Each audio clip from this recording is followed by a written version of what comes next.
Victims in our region now have more resources than ever before. In Johnson City, every police officer is now trained and equipped with a resource to help victims of domestic abuse immediately after responding to a domestic violence call. It's a partnership with the police department and the Johnson City Family Justice Center. News Channel 11's Allie Hines joining us live this morning. She spoke with leaders in Johnson City who say the goal is to save lives and offer victims a lifeline to safety. Good morning, Allie. Casey, we're here at the Family Justice Center in Johnson City. It opened back in July, and since then it's helped more than 100 victims of domestic violence find resources and refuge and safety. And now its reach is stretching beyond just these walls. Like you said, Casey, it's helping train Johnson City police officers, giving them a resource that they can use on the scene of domestic violence calls that helps them assess the danger of the situation and give victims a lifeline for help.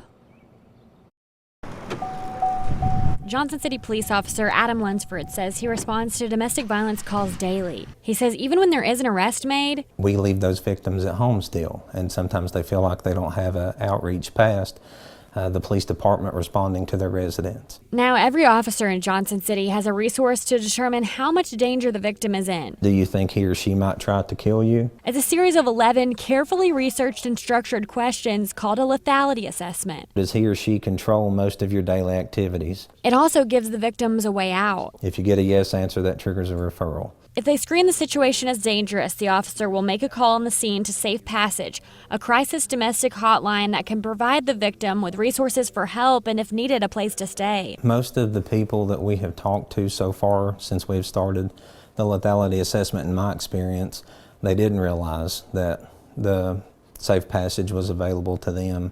They didn't realize that the Family Justice Center could provide support. Heather Brack, the director of the Family Justice Center, says in a study on domestic homicides, over a third of the time the police had been called out to that residence, but only 4% of the time had that victim been able to reach out to other service programs that may have been able to help provide safety. The assessment also can give the victims new eyes to see their own situation. It's good for the victim on scene to really hear those questions. Maybe it's the first time they've thought about that, and hearing themselves answer yes to that might be that moment where they recognize that they're in a very dangerous environment. Brack says about 60% of the victims that take the assessment are determined to be in dangerous situations and are given the option to get out.